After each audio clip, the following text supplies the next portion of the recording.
Saatnya Anda menyaksikan Kompas Bisnis, Saudara, bersama saya Yan Rahman. Saudara, ada informasi dari Gubernur Bank Indonesia Peri Warjio yang menanggapi pelemahan rupiah yang menembus level terlemah sepanjang sejarah yang terus berulang. Peri bilang nilai tukar rupiah saat ini berada di bawah nilai fundamentalnya alias under value. Peri menjelaskan alasan mengapa nilai tukar rupiah melemah terlampau dalam. Menurut Peri, pelemahan mata uang terjadi di seluruh negara. Faktor global seperti kenaikan harga minyak dan ketegangan di kawasan Timur Tengah menjadi penyebab nilai tukar rupiah terus tertekan. Peri mengakui mata uang dolar menguat dengan persentase indeks dolar sebesar 4,41%. Kondisi ini memicu aliran dana keluar atau capital outflow dari seluruh negara berkembang atau emerging market. Padahal indikator fundamental ekonomi Indonesia sangat kuat, mulai dari pertumbuhan ekonomi sebesar 5,61%, inflasi 2,42%, hingga neraca perdagangan yang surplus.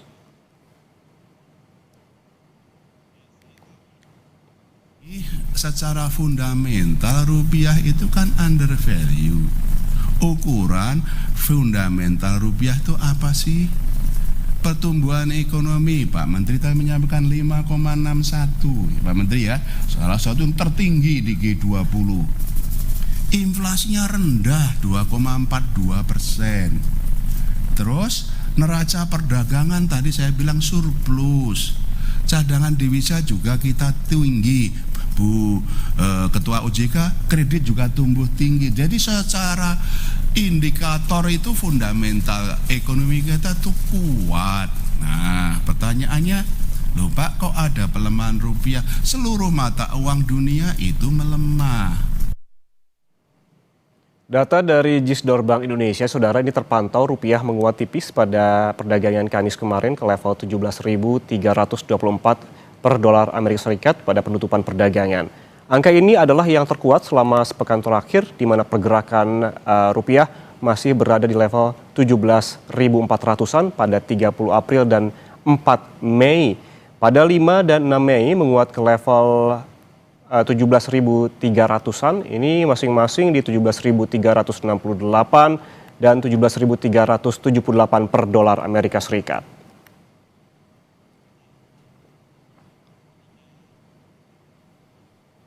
Sementara itu, Saudara, sudah 8 bulan bunga acuan Bank Indonesia atau BI Rate berada di 4,75%. Tetapi yang menarik adalah bunga sekuritas rupiah alias Bank Indonesia alias SRBI. Di pasar uang domestik, imbal hasil instrumen SRBI terus naik dan di lelang 6 Mei tembus 6,5%. Bank Indonesia bilang kenaikan ini untuk menarik minat investor asing agar masuk ke Indonesia. Tujuan utamanya adalah menjaga stabilitas nilai tukar rupiah. Dari awal tahun 2026, total dana masuk ke SRBI lebih dari 54 triliun rupiah. Ketika Kompas TV bertanya langsung kepada Bank Indonesia tentang benarkah bunga SRBI yang tinggi membuat bunga di perbankan sulit turun, Bank Sentral menjawab selalu ada dampak kontraksi atas kebijakan yang bersifat kontraksi.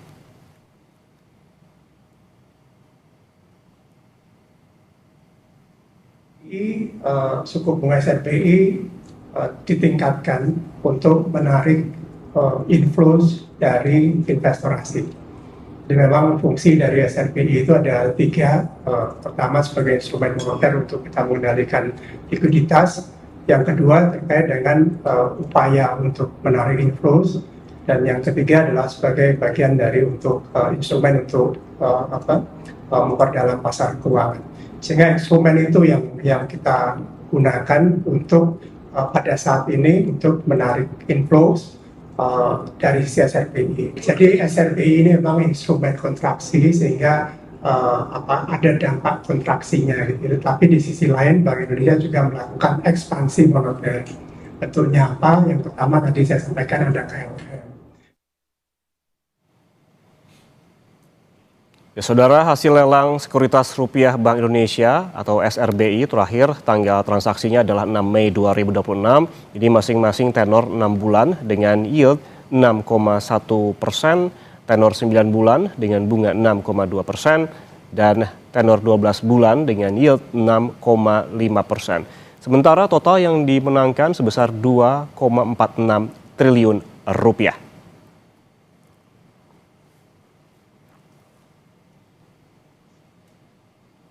Saudara Menteri Keuangan Purbaya Yudisadewa mengaktifkan dana stabilisasi obligasi atau Bond Stabilization Fund. Ini adalah instrumen kebijakan yang diyakini dapat memperkuat nilai tukar rupiah. Purbaya bilang Bond Stabilization Fund bukan instrumen kebijakan baru. Kebijakan ini sudah ada dan dihidupkan kembali. Dana ini dipakai untuk membeli kembali surat berharga negara di pasar sekunder. Menurut Purbaya, instrumen ini berbeda dengan Bond Stabilization Framework milik Komite Stabilitas Sistem Keuangan. Menteri Keuangan menjelaskan sumber dana BSF ini tak hanya akan berasal dari saldo anggaran lebih atau SAL.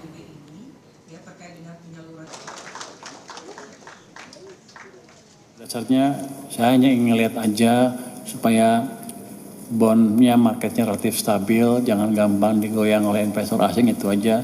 Nanti kerjanya juga pasti koordinasi dengan bank sentral, tapi dananya ada.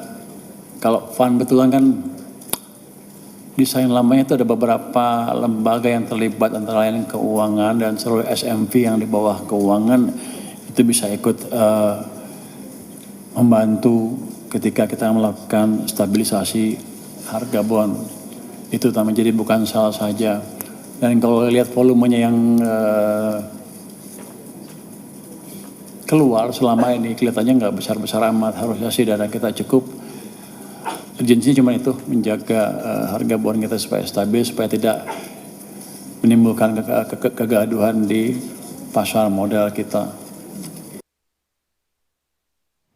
Saudara, apakah menghidupkan kembali skema Bond Stabilization Fund akan efektif menjaga yield SBN dan memperkuat rupiah? Usai jeda, Kompas Bisnis akan kembali dengan pembahasan lengkapnya. Tetaplah bersama kami.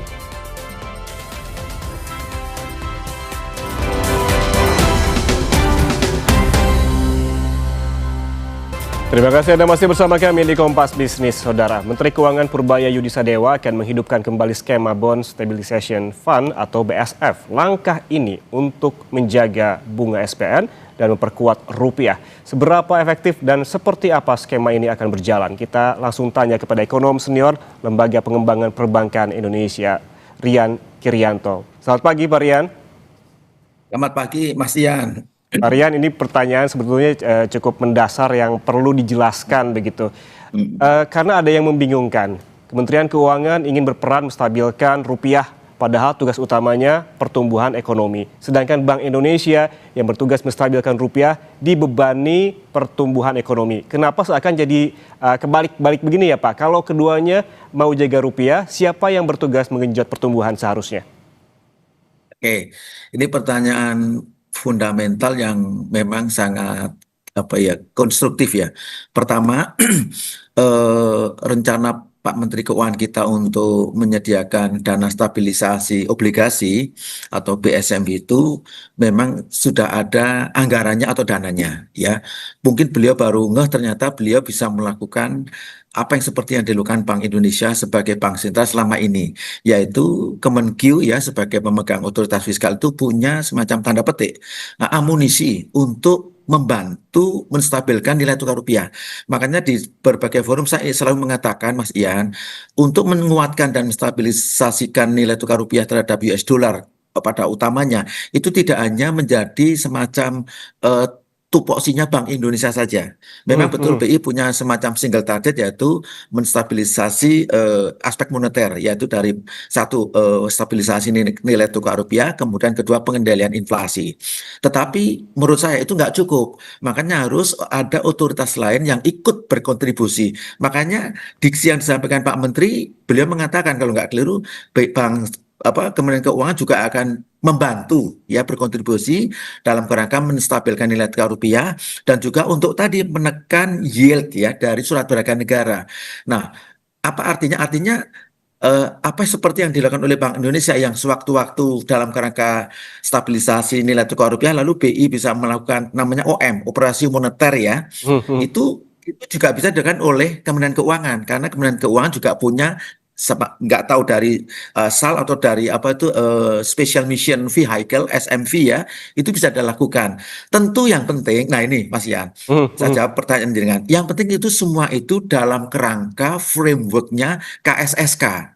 Oke. Komite Stabilitas Sistem Keuangan. Kan tujuannya sama, bagaimana menstabilkan sistem keuangan kita. Nah, salah satu indikator utama kestabilan dari sistem keuangan kita adalah kalau nilai tukar rupiahnya stabil, kemudian harga obligasi pemerintah juga sesuai dengan apa market mekanisme dan sebagainya dan sebagainya. Nah, itulah maka di dalam praktek nanti di lapangan tentu harus ada semacam sinkronisasi atau harmonisasi kapan BI masuk, kapan BI keluar, kapan Kementerian Keuangan masuk, kapan Kementerian Keluaran. Nah, disinilah karena tone daripada fiskal moneter, fiskal authority yaitu Kementerian Keuangan itu adalah bagaimana membantu pertumbuhan ekonomi tetap berlanjut di tengah dinamika eksternal yang luar biasa. Di satu sisi BI juga peran bagaimana menstabilkan nilai tukar rupiah karena BI punya misi tadi, misi tunggal yaitu stabilisasi. Nah, namun demikian BI juga merasa punya peran loh, punya space untuk membantu juga mendorong pertumbuhan.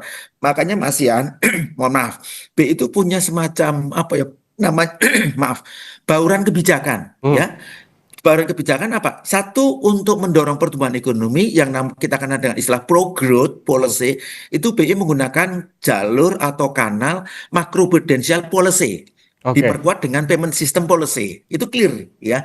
Tetapi dominasinya adalah ke pro stability, yaitu menggunakan kanal atau jalur suku bunga. Dan kita udah tahu persis 7 bulan berturut-turut Bank Indonesia menahan level BI rate kita tetap di 4,75.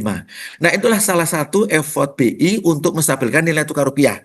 Karena dengan menahan BI rate 4,75, harapannya dorongan pemilik modal untuk mengkonvert rupiah ke US dollar itu agak bisa tertahan. Paralel dengan itu, mungkin Pak Purbaya selaku Menteri Keuangan juga punya apa ya namanya punya pengharapan bahwa aku juga bisa membantu kalau menstabilkan nilai tukar rupiah dengan cara tadi beliau menyediakan namanya BSF plus itu juga bisa juga membantu apa namanya tanda petik ya biaya yang dikeluarkan oleh APBN karena kupon daripada SBN-nya itu bisa ditekan lebih rendah. Ini berarti seperti itu mekanismenya. Berarti Pak Rian, sederhananya apa yang dilakukan oleh Bank Indonesia dan Kementerian Keuangan terhadap rupiah ini sah-sah aja karena memang seperti Anda sebutkan yang paling penting di bawah kerangka kerja dari KSSK. Berarti bukan bertukar-tukar, tetapi memang intinya yang harus digarisbawahi membantu dan bukan tugas utama begitu ya? Bukan. Jadi bahasa besarnya adalah gini, inilah mekanisme gotong royong yang dikerjakan di satu sisi ada Kementerian Keuangan selaku koordinator dari KSSK, di sisi sebelah kirinya itu ada Bank Indonesia sebagai bank sentral. Ya, kebetulan Gubernur Bank Indonesia juga sebagai anggota dari forum KSSK ini. Jadi harus sejalan ini langkahnya, Mas Ian ya. Gitu. Oke, kemudian dengan terkait tadi skema BSF gitu, apakah keputusan menghidupkan kembali skema ini menurut Anda begitu ya, apakah akan efektif menjaga yield SBN dan sekaligus memperkuat nilai tukar rupiah karena memang kan sebelumnya belum dilakukan? Paling tidak kami melihatnya sebagai pemerintah itu diwakili oleh Kementerian Keuangan itu in the market. Nah, bahasa kerennya itu in the market, ada di pasar. Sehingga sewaktu-waktu kalau terjadi semacam shock atau gejolak, di tangan kanan Kementerian Keuangan bisa ikut tanda petik campur tangan ya atau intervensi, di tangan kirinya sebelah kirinya Bank Indonesia sebagai central bank juga bisa melakukan intervensi. Itu yang namanya market operation atau operasi pasar. Dan masih banyak instrumen lain yang dimiliki oleh Bank Indonesia ya, seperti NDF, domestic NDF dan sebagainya, termasuk instrumen tadi yang kita sebut SRBI, itu miliknya domainnya Bank Indonesia sebagai bank sentral. Di sisi fiskalnya Pak Menteri juga punya loh ternyata amunisi yang ini bisa diutilize, bisa di leverage dalam kerangka tadi. Satu, membantu menyehatkan rupiah kita. Yang kedua, juga bisa mengefisienkan ya biaya yang dibayarkan kepada bondholder kalau harga kupon bond itu terlalu mahal. Seperti itu intinya. Kalau kita berbicara soal BSF tadi kan ini barang kalau di tengah awam ya, ini barang baru karena memang pada awalnya dikemukakan memang tidak berjalan begitu. Kalau kita berbicara teknisnya, sebetulnya seperti apa sih alur skema buyback obligasi ini dan sebetulnya potensi uangnya itu dari mana saja untuk melakukan buyback? Kalau saya amati ya dari statement Pak Menteri Keuangan kita, beliau punya sejumlah anggaran, bisa dari SAL, bisa dari Special Mission Vehicle atau SMV yang dimiliki oleh Kementerian Keuangan, atau lembaga-lembaga yang related dengan pemerintah QQ Kementerian Keuangan. Itu bisa dioptimalkan untuk membantu menstabilkan satu nilai tukar rupiah, kedua membantu untuk menurunkan yield SBN sehingga biaya yang dikeluarkan oleh APBN kita menjadi lebih efisien. Nah, yang kedua, sebetulnya ini salah satu ikhtiar ya bahasa saya, salah satu ikhtiar yang dilakukan oleh Kementerian Keuangan untuk bersama-sama dengan Bank Indonesia menstabilkan nilai tukar rupiah sekaligus menyehatkan pasar obligasi kita, sehingga Oke. pasar obligasi kita itu lebih tanda petik ya lebih sehat, kurang lebih seperti itu. Oke, tapi kalau kita Tidak ada berbicara yang teknisnya lagi, Pak Rian, apakah uang diambil oleh Kementerian Keuangan lalu di buyback ke obligasi, itu alurnya itu secara teknis itu seperti apa sih, Pak? Loh, kan bisa saja SBN atau apapun government bond yang dimiliki pemerintah yang sudah beredar di market, dipegang oleh dana pensiun, oleh lembaga keuangan, macam-macam, bahkan mungkin oleh perbankan juga, itu ketika harganya sudah nggak normal ya dalam pandangan Kementerian Keuangan, itu Kementerian Keuangan bisa membeli kembali, makanya namanya buyback. Ya, membeli kembali pada harga tertentu dalam kerangka apa? Menstabilkan ya. Maka di titik itu sebetulnya saya ingin katakan kita nggak bicara lalu untung rugi.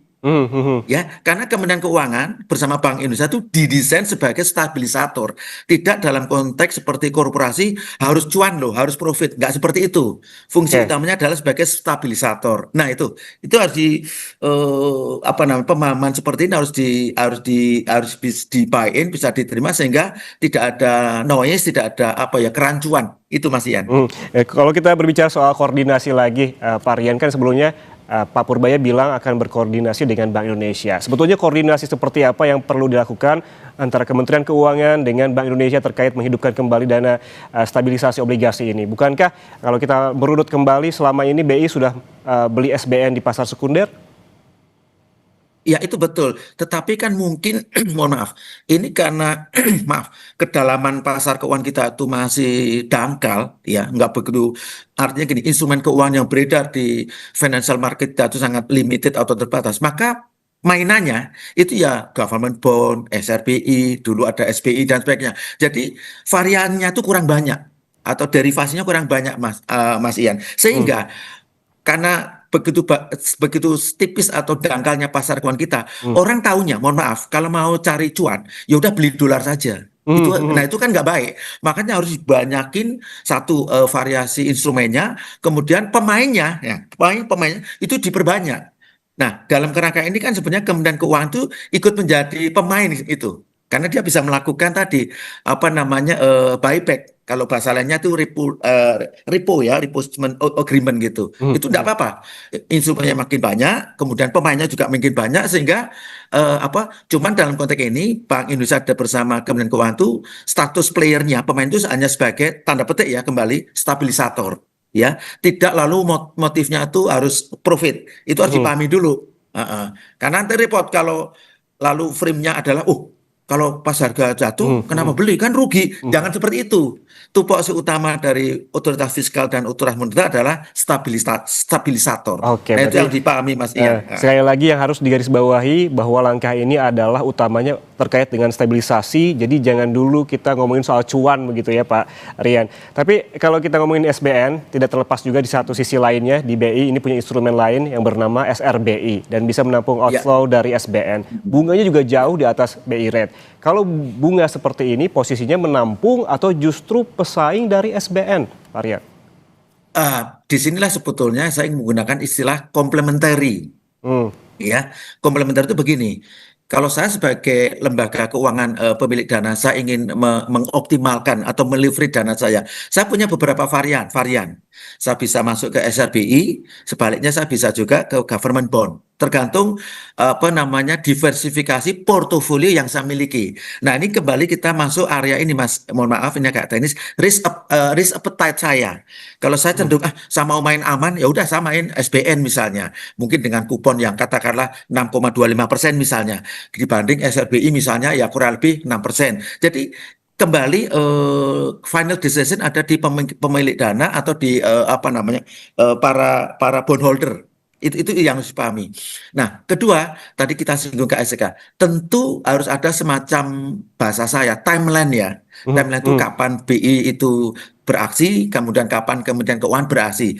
Jangan sampai aksi atau tindakan dari dua lembaga ini dipersepsikan oleh market seperti kok tidak koordinasi. Nah, itu tidak boleh. Makanya tadi saya selalu saya spill di depan, harus ada semacam sinkronisasi atau harmonisasi langkah dan tindak. Sehingga market mempersepsikan itu positif.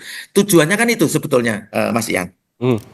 Kalau kita balik lagi ke SBN, Pak Rian, bisa ditampilkan data terkait dengan SBN. Ini kan turun dari pemerintah ini, tenor 10 dan 5 tahun masing-masing turun 11 dan 7 basis poin saat rupiah melemah. Apakah ini menunjukkan seperti klaim dari pemerintah bahwa investor masih percaya dengan disiplin fiskal yang tercermin dari menurunnya yield? Ya, kalau yieldnya turun itu memang mencerminkan bahwa potensi risiko dari government kita itu memang reduce, ya. Artinya tingkat confident dari pasar itu meningkat. Makanya tingkat kupon tadi menurut sekian basis poin, ya. Parallel on that mungkin juga sebagian karena mendiversifikasi portofolio investasinya ke instrumen yang lain. Ya, mereka bisa beli dolar, bisa beli SRBI atau instrumen-instrumen yang lain, underlying lain. Jangan lupa ada satu instrumen yang sekarang menjadi primadona yaitu emas. Kayak gitu. Mas ya. Oke, Pak Rian, ini juga kan disebutkan diperkuat dengan tadi ada penurunan yield dari SBN terkait dengan investor dan juga fiskal. Apakah Anda sepakat dengan pernyataan pemerintah terkait bahwa pelemahan rupiah tidak ada hubungannya dengan fiskal secara domestik? Kalau bukan karena fiskal, jadi secara domestik apa penyebabnya pelemahan rupiah? Saya harus menjawab, mungkin mayoritas tekanan rupiah kita memang dari faktor eksternal. Secara teoritik, dan ini udah global practice, ketika terjadi global shock, apakah itu perang di Timur Tengah, apakah itu ada tempo hari peristiwa 9 November di Amerika, itu dunia kan mengalami guncangan. Maka persepsi orang, itu cara yang paling aman untuk mengamankan aset-aset mereka, belilah aset dengan underlying currency itu US dollar. Itu udah normal, itu udah global perception di mana itu terjadi di mana-mana. Makanya mohon izin, sepanjang perang di Timur Tengah atau perang Teluk itu belum selesai, ya mohon maaf, pressure terhadap rupiah kita masih akan berkelanjutan. Ya, tetapi disitulah justru perlu ikhtiar dari Bank Indonesia sekarang didampingi oleh Kementerian Keuangan untuk bersama-sama bagaimana menahan ya agar kejatuhan nilai tukar rupiah itu tidak semakin dalam. Syukur-syukur terjadi rebound atau pembalikan. Itu Mas Ian. Oke, Pak Rian, terakhir ini, selain BSF yang sempat tadi kita bahas begitu, Menteri Keuangan juga berencana menerbitkan surat utang global berdenominasi renminbi Tiongkok alias Panda Bond begitu. Ini yang jadi perbincangan juga. Menurut Anda seberapa efektif ini akan meminimalisasi ketergantungan terhadap dolar Amerika Serikat? Itu hanya salah satu ikhtiar. Ya, jadi dalam jangka pendek memang kita belum bisa melakukan semacam assessment ya apakah ini efektif atau tidak. Tapi bagi saya ini ikhtiar yang dilakukan oleh pemerintah dalam kerangka mendiversifikasi atau memvariasi begitu banyak instrumen. Ada Komodo Bond, ada Samurai Bond, ada Yankee Bond, sekarang ada Panda Bond dan sebagainya. Jadi choice itu ada di investor. Maka global investor itu lalu persepsinya tidak hanya melulu saya mau beli obligasi internasional yang underlying currency-nya harus US dollar. Nggak begitu.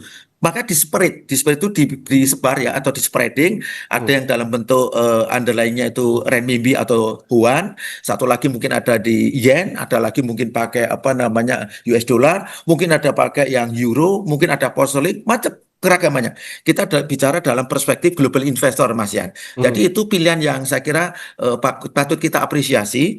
Ada varian begitu banyak pemerintah mengisu ya government bond, baik itu untuk investor China atau mungkin investor Eropa, investor Amerika, termasuk investor Asia sendiri. Oke, sebetulnya banyak langkah begitu yang bisa dilakukan pemerintah terkait dengan tidak ketergantungan dengan dolar dan juga terkait juga penguatan rupiah, termasuk ini seperti Pak Rian bilang soal ikhtiar dalam kerangka diversifikasi yang patut juga diapresiasi. Terima kasih Rian Kirianto, ekonom senior LPPI atas waktunya bersama kami di Kompas Bisnis. Terima kasih, Sehat Mas selalu. Ian. Ya.